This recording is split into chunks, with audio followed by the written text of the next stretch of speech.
News میں آپ سبھی کا خیر مقدم ہے۔ آئیے بڑھتے ہیں آج کی اہم خبر کی جانب۔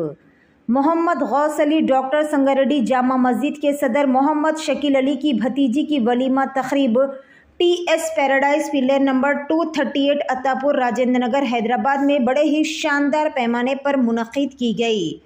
اس تقریب میں AIMIM کارپوریٹر دتاتریہ نگر ذاکر باخویری، ان کے ہمراہ Amjad Azam, Nirmala Jaya Prakash Reddy, chairman TGIIC، V Satya Narayana, IG police multi zone second, senior advocate NGP high court Ali Farooq, Moazzam Ali Iftikhar, senior NRI BRS leader, president Telangana Jagruthi Gulf کے علاوہ دیگر بھی موجود تھے، اور تمام نے اس ولیمے کی تقریب میں شرکت کرتے ہوئے اس نئے جوڑے کو دل کی گہرائیوں سے مبارکباد دیتے ہوئے نیک خواہشات کا بھی اظہار کیا۔ پیش ہے ہمارے نمائندے رپورٹر احمد کی یہ خصوصی رپورٹ۔